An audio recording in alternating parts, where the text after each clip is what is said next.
Gandang gabi sa lahat. Meron tayo ditong Suman Bibiko ni Ma'am Marjorie Erino. Ma'am J, tingnan mo ang Suman Bibiko na in-order ko lang kanina. Medyo, medyo madami-dami na ang nakain ko nito. Pero, for this video, mag-report ako ng taste nitong, nitong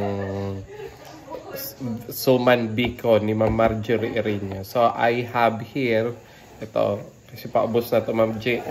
So, meron ako dito na pina-slice ko para lasahan natin. Siyempre, ito ay gawa sa malagkit na, malagkit na rice, glutinous rice. Tapos, sa ibabaw merong chocolate.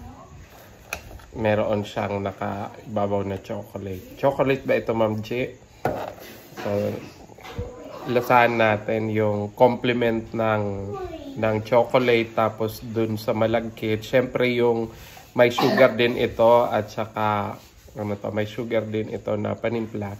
Although sabi ng kasama ko dito sa bahay nung taste test kami kanina, nangingibabaw din daw yung yung timpla ng asin.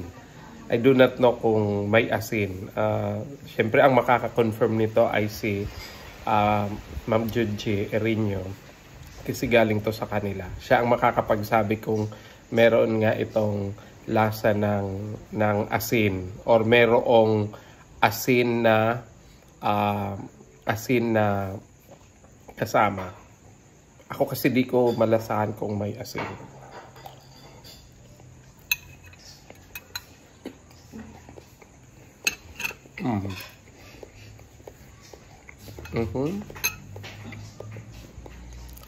Hindi siya masyadong matamis, kaya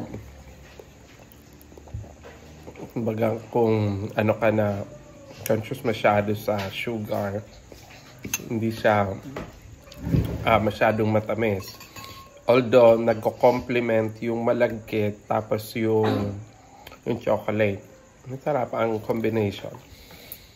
Kaso nung ito ay nauso sa time ng kandidatura ni Biko Soto. Kaya ito parang, di ba Ma'am Juji, ang pangalan nito ay Suman Bibiko. Panahon ni Biko Soto ni Mayor Biko Soto ng Pasig City. Kaya Suman Bibiko. Ayan. Aside from that, nag-improve na din ang packaging ni Ma'am Juji. Maganda na rin ang maganda. Kahit noon maganda naman, pero mas nag-i-improve yung packaging, di ba? Pero anong tawag nito? Recommended sa mga gusto ng kakanin. Di ba? That's all. Thank you, Ma'am Juji, for this kakanin.